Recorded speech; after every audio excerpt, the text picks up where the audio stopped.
Pernah kepikiran nggak gimana caranya sebuah tradisi hukum yang usianya ribuan tahun bisa tetap relevan di zaman serba modern ini? Nah, jawabannya ada pada sebuah alat berpikir yang super cerdas dan elegan. Namanya kias. Yuk kita kupas tuntas gimana seni analogi ini menjaga hukum Islam tetap hidup dan relevan dari zaman ke zaman. Pertanyaan ini bukan cuma teori loh, ini adalah inti dari tantangan yang dihadapi hukum Islam. Bayangin deh, sumber-sumber utamanya kan sudah final, sudah tetap. Terus gimana caranya menjawab soal-soal yang 1000 tahun lalu nggak kebayang sama sekali, kayak kripto, atau mungkin nanti AI? Jawabannya ada di sebuah proses penalaran yang luar biasa. Oke, kita mulai dari tantangan dasarnya dulu. Coba bayangin kita adalah seorang cendekiawan di awal-awal peradaban Islam. Di tangan kita ada teks-teks suci yang jumlahnya terbatas, tapi di hadapan kita ada lautan masalah manusia yang seolah nggak ada habisnya. Gimana cara menjembatani keduanya? Nah, dilemanya persis seperti ini. Dari satu sumber teks yang kokoh, muncul ribuan masalah baru tiap harinya. Ada teknologi baru, dilema sosial, pertanyaan-pertanyaan etis yang belum pernah ada sebelumnya. Tanpa sebuah mekanisme yang dinamis, hukum Islam bisa jadi kaku dan ketinggalan zaman. Dia butuh semacam mesin untuk terus relevan. Dan inilah solusinya. Kias, sebuah metode brilian yang dikembangkan para ulama untuk jadi jembatan antara teks wahyu dengan realitas zaman yang terus berubah. Tapi ini bukan asal-asalan ya, ini tuh sebuah proses yang logis dan punya aturan mainnya sendiri. Gampangnya gini deh, kias itu kayak menyambungkan titik-titik. Kita punya kasus A yang hukumnya jelas dilarang karena alasan X. Terus muncul kasus B yang benar-benar baru.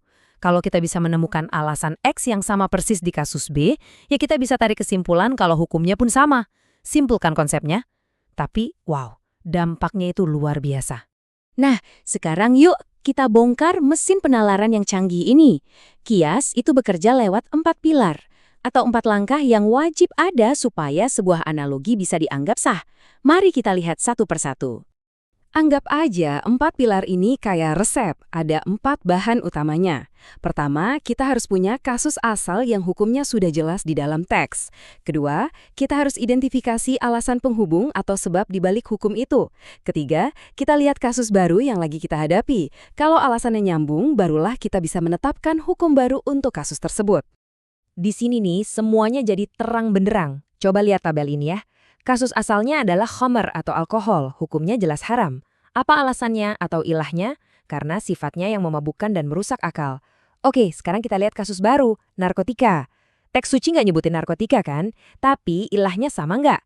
Sama banget, sama-sama memabukkan.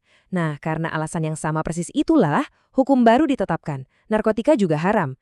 Inilah kias dalam prakteknya. Keren kan? Oke, mungkin sekarang ada yang nanya, emang boleh ya pakai kias ini? Dasarnya dari mana? Apa ini cuma buatan para ulama aja? Nah, mari kita lihat gimana kias ini punya legitimasi yang kuat banget dalam kerangka hukum Islam. Nah, ini poin yang krusial banget. Kias itu bukan cuma alat bantu atau metode cadangan. Buat mayoritas ulama, kias itu adalah pilar keempat sumber hukum Islam. Posisinya tepat setelah Al-Quran, Sunnah, dan Ijmah atau kesepakatan para ulama. Jadi posisinya itu fundamental. Al-Quran sendiri bahkan memerintahkan maka ambillah pelajaran, atau dalam bahasa Arabnya iktibar, wahai orang-orang yang mempunyai pandangan. Para ulama memahami perintah untuk mengambil pelajaran ini sebagai dorongan untuk melakukan persis apa yang kias lakukan, membandingkan satu hal dengan hal lain, mencari kesamaan, dan menarik kesimpulan. Ini semacam lampu hijau dari Tuhan untuk kita berpikir secara analogis. Ada satu kisah yang keren banget nih. Waktu sahabat Mu'adz bin Jabal mau diutus ke Yaman, Nabi bertanya gimana dia akan memutuskan perkara di sana. Mu'adz menjawab, setelah Al-Quran dan Sunnah, dia akan menggunakan penalarannya sendiri. Nah, reaksi Nabi yang memuji Allah atas jawaban Mu'adz itu dianggap sebagai restu kenabian yang paling jelas atas penggunaan akal dan ijtihad, di mana kias adalah salah satu bentuk tertingginya. Penting juga buat kita tahu kalau nggak semua analogi itu sama kuatnya. Ada level-levelnya. Pertama, ada kias aula. Ini analogi yang lebih kuat. Kalau di Al-Quran bilang, ke orang tua aja dilarang, ya logis banget kalau memukul mereka itu jauh lebih terlarang. Kedua, ada kias musawi, yang kekuatannya setara. Misalnya, membakar harta anak yatim itu sama merusaknya dengan memakannya. Dan yang terakhir ada kias adna, analogi yang lebih lemah yang biasanya jadi area perdebatan seru di kalangan para ahli hukum. Oke, cukup teorinya. Sekarang kita lihat gimana alat yang usianya ratusan tahun ini dipakai buat mecahin beberapa masalah paling rumit di abad ke-21. Disinilah kita bisa lihat betapa relevannya kias.